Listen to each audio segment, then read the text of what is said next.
Hello students. तो आपका स्वागत है आपके नए सेशन में। और जैसे कि आपको पता है लॉकडाउन के चलते अभी क्लासेस स्कूल में नहीं लग पा रही, तो जितने भी हिंदी मीडियम के स्टूडेंट्स और इंग्लिश मीडियम के स्टूडेंट्स हैं उनकी क्लासेस ऑनलाइन लग रही हैं।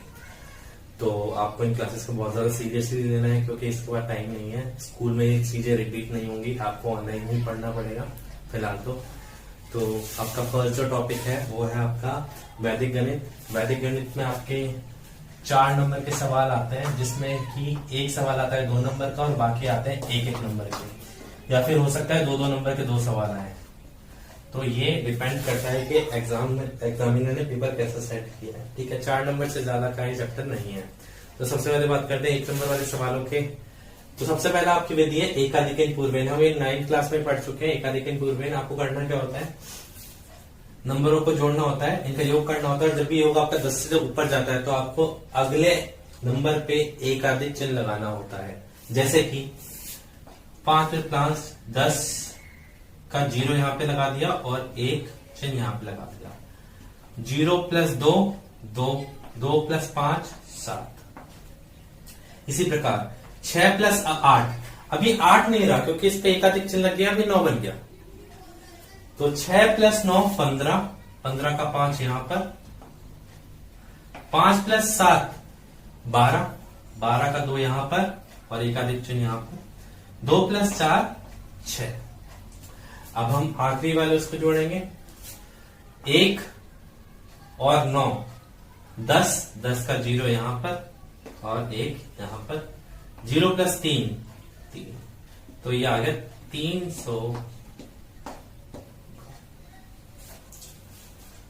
367 ग्राम।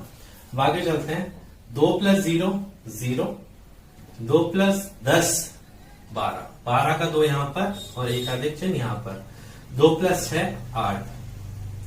अब आगे चलते हैं 1+6 7, 7+9 15, 16, एकाधिक चिन्ह यहां पर। 6 और 5 11, 11 का 1 यहां पर और 1 यहां पर। 1+3 4, 4+3 7, 7+2 9, तो 918 किलोग्राम और 367 ग्राम। ये आपका उत्तर है। और ये सवाल 1 नंबर में आना चाहिए, लेकिन क्योंकि 10th क्लास से तो इसमें इतना इजी सवाल पूछा नहीं जाता, फिर भी आपको आना चाहिए। अब हम करेंगे एकाधिक पूर्वेन। इसमें एक और एग्जांपल होता है शून्य संख्या। तो इसमें क्या होता है, आपको अगर लिखा जाता है कि शून्य संख्या को इस्तेमाल करके एकाधिकन पूर्वेन से योग करें, तो आपको यहां पर 1-1 नंबर नहीं जोड़ना होता, 2-2 नंबर एक साथ जोड़ने होते हैं। कैसे? 34 और 59, इसको जोड़िए, कितना आ जाएगा आपके पास? 93, 93। 93 + 32 125। तो जैसी संख्या आपकी 100 से ऊपर गई, हम इन दोनों को एक साथ जोड़ रहे हैं, तो 25 यहां पे लिख दीजिए और आपके जो 1 है वो लग जाएगा यहां पर। अब 25 + 47 करेंगे तो आपके पास आ जाएगा 82 आपका यहां पर 82। अब फिर से 2-2 नंबर जोड़ेंगे। 75 + 24 99, 99 + 20 119। 100 से ऊपर गया तो 19 तो आ जाएगा यहां पर, और अगले संख्या पे एकाधिक चिन्ह लगेगा, क्योंकि यहां पर एकाधिक चिन्ह लगाने के लिए कोई संख्या नहीं है, तो हम यहां पर 0 लगा के उस पे एकाधिक चिन्ह लगा देंगे। उसके बाद 19 + 65 84 और ये 1, तो 184। और यहां पर 1 मिनट थोड़ी सी गलती हो गई मेरे हिसाब से, 25 और 47, ये आपका हो जाएगा 72। तो 18472 ये आपका आंसर है। तो ये था आपका एकाधिकन पूर्वेन। अब इसके बाद हम करेंगे एकाधिकन पूर्वेन से माइनस करना, सब्ट्रैक्ट करना। ओके स्टूडेंट्स, सो हमारा नेक्स्ट सवाल है माइनस करने के लिए। अब हमें एकाधिकन पूर्वेन से माइनस करना है, लेकिन माइनस करने से पहले आपको कुछ चीज जाननी है। वो चीज है कि हमारा परम मित्र क्या होता है। परम मित्र, किसी भी नंबर का परम मित्र क्या होता है। मान लीजिए मैं बोलता हूं 4 है, 4 का परम मित्र 6 है, कैसे आया 6, 4 को 10 में से माइनस कर दो, उसका पैरामीटर आ जाएगा। जैसे 7 है, 7 का पैरामीटर कितना होगा 3, क्योंकि मैंने 7 को 10 में से माइनस कर दिया। मतलब किसी भी नंबर का पैरामीटर कैसे आता है, उस नंबर को 10 में से माइनस कर दो तो उसका पैरामीटर आ जाता है। तो यहाँ पर पैरामीटर का क्या काम है, देखिए 5 में से 6 माइनस नहीं हो सकता, मतलब नीचे वाली संख्या बड़ी है, तो नीचे वाली संख्या का पैरामीटर क्या होगा, 6 का पैरामीटर होता है 4, ऊपर जोड़ दीजिए, हो गया ये 9। अगली संख्या पर एकाधिक चिन्ह लगा दीजिए। तो अब देखिए 3 में से हमें 5 माइनस करना है, 4 नहीं है 5 बन गया। तो 3 में से 5 माइनस नहीं हो सकता, तो 5 का पैरामीटर ऊपर जोड़ देंगे, ये हो गया 8। अब 7 में से 6 माइनस हो सकता है क्या, हो सकता है 7 में से 6 माइनस, तो यहां पर आएगा 1, और आगे एकाधिक चिन्ह नहीं लगाएंगे क्योंकि यहाँ पे पैरामीटर का इस्तेमाल हमने नहीं किया। 6 में से 7 माइनस नहीं हो सकता, तो 7 का पैरामीटर 3 यहां पर जुड़ जाएगा, तो ये हो जाएगा 9 हो गया। इसके बाद अगले पे एकाधिक चिन्ह लगा देंगे, एकाधिक चिन्ह लगा दिया। इसके बाद 4 में से 4 माइनस हो सकता है, तो ये आ जाएगा 0, क्योंकि यहां पर हमने पैरामीटर इस्तेमाल नहीं किया तो आगे कोई सा भी चिन्ह नहीं लगेगा। 7 में से 8 जा नहीं सकते, तो प्लस का 2, 7 + 2 9, और फिर से एकाधिक चिन्ह। 3 में से 3 माइनस करेंगे 0। मुझे पता है आपको एकदम से समझ में नहीं आया होगा, तो मैं इसको रिपीट कर देता हूं। जहां पर कोई नंबर दूसरे नंबर में से माइनस नहीं हो रहा होता, तो नीचे वाले नंबर का पैरामीटर ऊपर वाले नंबर में जोड़ दीजिए, और अगले नंबर पर एकाधिक चिन्ह लगा दीजिए। और ऐसा तब तक करते जाइए जब तक कोई नॉर्मल नंबर नहीं आ जाता। जैसे 6 में से 7 नहीं घट सकता, लेकिन 7 में से 6 घट सकता है, तो यहाँ पे 7 में से ये 6 हमने घटा दिया, ठीक है। और ध्यान रखना एकाधिक चिन्ह लगा दिया तो ये 5 नहीं है, अब यहाँ पर 6 मानेंगे इसको। तो ये था हमारा व्यवकलन या फिर सब्ट्रैक्शन, जिसे हम कहते हैं, किससे, एकाधिक पूर्वेन द्वारा। इसके बाद हम पढ़ेंगे वर्ग और घन। उससे पहले हम गुणा करना सीखेंगे। ओके स्टूडेंट्स, तो हमारा नेक्स्ट जो टॉपिक है वो है ऊर्ध्व तिर्य्यम। इससे हम गुणा करेंगे। आपने पहले भी पढ़ा है ऊर्ध्व तिर्य्यम। ऊर्ध्व तिर्य्यम का मतलब होता है क्रॉस मल्टीप्लाई करना, ठीक है। तो यहां पर हम 3 अंक देख सकते हैं, नीचे 3 अंक नहीं है, नीचे 2 ही अंक है। तो सबसे पहले अंकों को बराबर बनाइए, यहां पर भी 3 अंक है और यहां पर भी 3 अंक है। अब हम ऊर्ध्व तिर्य्यम लगाएंगे, तो उसके लिए सबसे पहले शुरू की संख्याएं लो, 1 और 0। फिर शुरू की 2 संख्याएं लो, 14 और 0 2। फिर शुरू की 3 संख्याएं लो, 147 और 0 28। फिर उसके बाद लास्ट की 2 संख्याएं लो, 47 और 28। फिर आखिरी की एक संख्या लो, 7 और 8। अब इसमें चिन्ह लगाना पड़ेगा। चिन्ह कैसे लगाएंगे, ये गुणा करना है, इनको तिरछा गुणा करना है।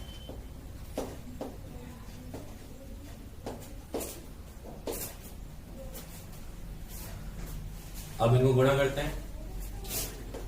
1 × 0 0, 0 × 4 0 प्लस 2, 0 × 7 0 प्लस 4 × 2 8 प्लस 8 × 1 8, 7 दूनी 14 32 56। आप सबको हल कीजिए। 0 2 16 46 56, ठीक है। अब यहां पर हमें क्या करना है, एक कॉलम में एक नंबर ही रह सकता है। तो यहां पर 6 है, 6 को नीचे उतार लीजिए, 5 को आगे ले जाइए, जोड़ दीजिए इसमें 51। 1 को नीचे उतार लीजिए, 5 को आगे ले जाइए, ये हो जाएगा 21। 1 नीचे रखिए, 2 आगे ले जाइए, ये हो जाएगा 4। 0 का कोई महत्व नहीं है, तो आंसर होगा 4116। तो यह है आपका तरीका। हमेशा याद रखना, पहले नंबर को आखिरी नंबर से और आखिरी नंबर को पहले नंबर से गुणा करना होता है इसके अंदर। तो ये था आपका ऊर्ध्व तिर्य्यम। इसके बाद हम करेंगे, मैं इसको मिटा देता हूं।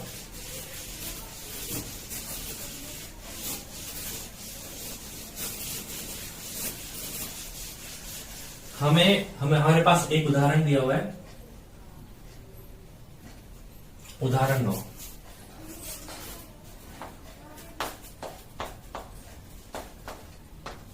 गुणा करना है 588 और 512 को। कोई विधि का नाम नहीं दिया हुआ, हमें सिर्फ ऐसा बोला है उपयुक्त विधि जो आपको सबसे सही लगे उस विधि का इस्तेमाल करते हुए इसको हल कीजिए। तो देखिए बच्चों, इसका मैं एक ही तरीका बताऊंगा आपको। यहां पर निखिलम लग सकता है और एकाधिकेन पूर्वेन लग सकता है। दोनों कैसे लगेंगे बताता हूं। 588 और 512 ये दोनों संख्याएं हमारी आती है 500 के पास। तो यहां पर जो आधार होगा, आधार हो जाएगा 100, उपाधार हो जाएगा 500, क्योंकि 500 के पास आते हैं, और उपाधार अंक, उपाधार अंक हो जाएगा 5। ठीक है, अब विचलन निकालते हैं अपन। 588 में से 500 माइनस करो, प्लस के 88 प्लस के 12। इसको डिटेल में इतना इसलिए नहीं समझा रहा क्योंकि ये सब हमारा पहले करा हुआ है, 9th क्लास में करा हुआ है और ये सब चीजें आप जानते हैं। ठीक है, अब देखिए आप अगर ऊपर वाला नंबर उठाते हैं 588 तो आपको नीचे वाला प्लस का 12 लेना पड़ेगा और बाहर गुणा करना पड़ेगा 5, जो कि आपका उपाधार अंक है। 88 और 12 को इधर गुणा कर देंगे, तो गुणा करिए इसको, 1056। 5 को गुणा कीजिए यहां पर 300 से, 6000 आ जाएगा, सॉरी 6 आएगा यहां पर, 3000 आ जाएगा आपके पास यहां पर। तो निखिलम जो सूत्र है उसका नियम ये होता है कि अगर आपके आधार में 2 जीरो है तो आप इस वाले कॉलम में 2 ही अंक रख सकते हैं। तो यहां पर 2 जीरो है लेकिन यहाँ पे अंक है 4, तो आप ये वाले अंक इधर ले जाके जोड़ देंगे तो हमारे पास आंसर आ जाएगा 3010 और फाइनल आंसर आ जाएगा 301056। तो ये हमने कौन सी विधि से किया? निखिलम से। ये सवाल भी आपका 1 और ज्यादा से ज्यादा अगर निखिलम के साथ देते हैं तो ये सवाल आपके 2 नंबर में आ जाएगा। इसके बाद बात करते हैं हम एकाधिकेन पूर्वेन की। एकाधिकेन पूर्वेन कहां इस्तेमाल होता है? जहां पर कोई संख्या कॉमन होती है। तो यहां पर 5 दोनों में कॉमन आ रहा है और 88 और 12 का योग 100 आ रहा है, तो यहां पर हम एकाधिकेन पूर्वेन का इस्तेमाल कर सकते हैं। तो एकाधिकेन पूर्वेन कैसे करेंगे? एकाधिकेन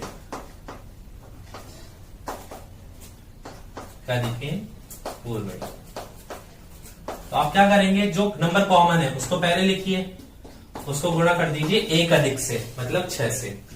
88 और 12 को गुणा कीजिए, सो 1056, 5 6 30। अब यहां पर आप सोचेंगे सर यहां पर कितने नंबर रखने हैं, कितने नंबर नहीं रखने चाहिए, जैसे यहां पर किया कि 2 नंबर इधर ले गए, 2 नंबर उधर ले गए। तो नंबर ले जाने का सिस्टम एकाधिकेन पूर्वेन में नहीं होता। हमें पहले किया था ऊर्ध्वतिर्यम, उसका नियम था कि 1 नंबर छोड़ो बाकी को आगे लेके आओ। निखिलम में यहां पर कितने जीरो है वो डिसाइड करता है, इसमें कुछ भी नहीं है, इसमें जो आंसर आ रहा है वैसा का वैसा आंसर आप लिख दीजिए 301056।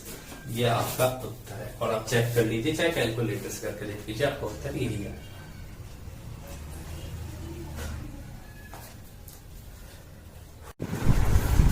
ओके स्टूडेंट्स, तो आपका नेक्स्ट जो टॉपिक है वो है वर्ग, मतलब स्क्वायर करना किसी चीज को। कौन सी विधि द्वारा? निखिलम द्वारा। और निखिलम में भी 2 विधि होती है, आधार विधि और एक उपाधार विधि। तो हम यहाँ पे करेंगे आधार विधि द्वारा।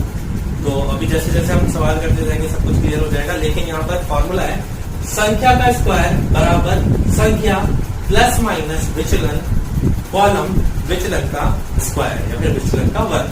तो देखिए पहला सवाल जो हमारे पास बनता है वो है 17 का। बेटा आपको पता होना चाहिए हमारे पास जो आधार होते हैं वो होता है 10, 100 और 1000। अगर हमारी संख्या 10 के पास आ रही है तो हमारा विचलन हमारा आधार 10 होगा। अगर हमारी संख्या 100 के पास आ रही है तो हमारा आधार 100 होगा। अगर हमारी संख्या 1000 के पास आ रही है तो हमारा जो आधार है वो 1000 होगा। तो यहाँ पर 17 है, हमें दिख रहा है 17 है, तो 17 इसका आधार जो है आधार वो होगा हमारे लिए 10। विचलन कैसे निकालते हैं? विचलन बराबर नंबर को, संख्या को आधार में से घटाइए, कितना हो जाएगा +7। सॉरी मैंने उल्टा बोल दिया, संख्या में से आधार को घटा दिए, प्लस का 7 आ गया। ठीक है, तो फॉर्मूले में रखते हैं 17 का स्क्वायर बराबर 17 प्लस विचलन कितना है 7 कॉलम 7 का होल स्क्वायर। तो इसे हल करते हैं आगे। 17 प्लस 7 24, 7 7 जा 49। अब देखिए यहाँ पर दिक्कत ये आ रही है, बच्चे सोचते हैं सर 49 आ गया 2449 आंसर लिख देते हैं। नहीं, यहाँ पर हमारे पास आधार में कितने जीरो है? एक जीरो है। अब मैंने बताया था निकलम में क्या करते हैं, अगर यहाँ पर एक जीरो है तो यहाँ पर एक संख्या रखेंगे, एक संख्या हम आगे ले जाएंगे तो हो जाएगा 28। ये आपका उत्तर है। एक और सवाल करते हैं, आपको और अच्छे से क्लियर होगा। अगर हम बात करें 98 का स्क्वायर, 1 मिनट बच्चों, अगर हम बात करें 98 का स्क्वायर, तो 98 के स्क्वायर के लिए ये दूसरा सवाल है।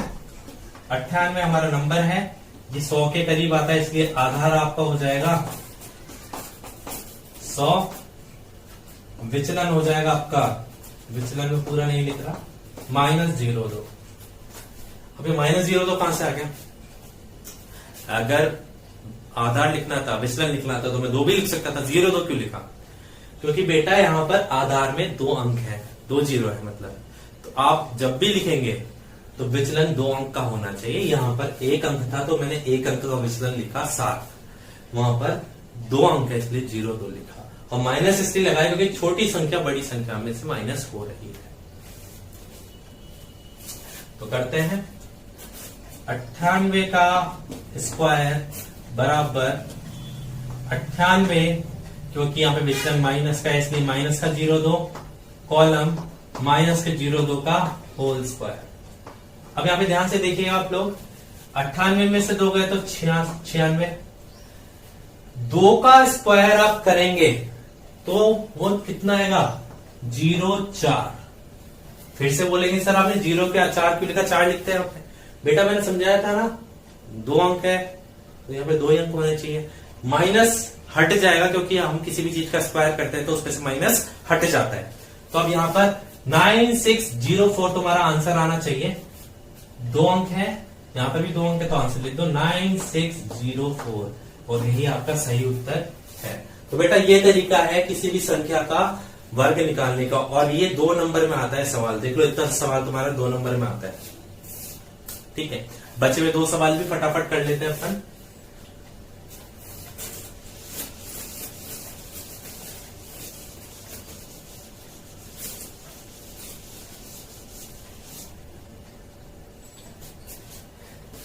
एक 104 का स्क्वायर, 104 के लिए आपको पता है 104 के लिए आधार कितना होगा? 100। विचलन कितना होगा? प्लस का 04। ठीक है, अब ध्यान से देखिएगा 104 स्क्वायर बराबर 104 प्लस 04 कॉलम 04 का होल स्क्वायर। अब बोलोगे सर 4 का वर्ग 16 होगा, 0-16 लिख देते हैं ये बच्चे। 0-16 नहीं लिखना क्योंकि 16 खुद में ही 2 अंक की संख्या है। 108, तो आपका उत्तर हो जाएगा 10816। ये आपका उत्तर है। आखिरी सवाल जो कि 4था सवाल, इसमें आप खुद दिमाग लगाना थोड़ा सा एक बार।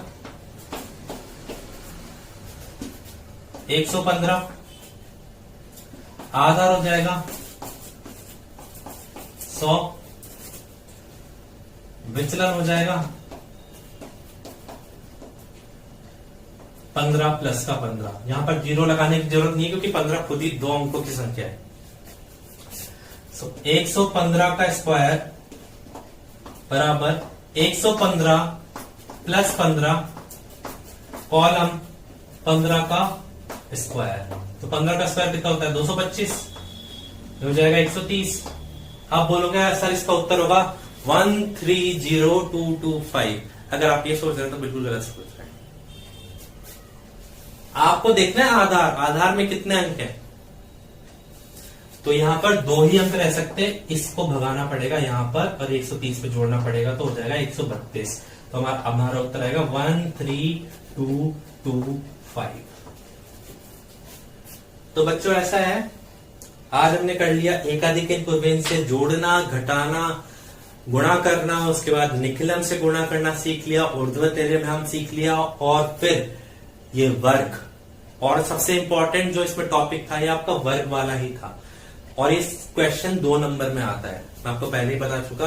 तो ये आधार विधि हमने कर ली, नेक्स्ट क्लास में हम उपाधार विधि करेंगे। और उससे पहले बताना चाहूंगा आपको होमवर्क में यही का यही करना है, जो मैंने जितने भी सवाल आज कराए सारे होमवर्क कॉपी में करने हैं, और बुक में कोशिश करूंगा बुक के कुछ पेजेस की फोटो लगा के पीडीएफ में आपको या तो डाउनलोड लिंक दे दूं वीडियो के एंड में, या फिर मैं वीडियो के स्टार्टिंग में ही बुक की फोटो डाल दूं, क्योंकि बुक आ चुकी है, मैंने बता रखा है उसको डाउनलोड कैसे करना है।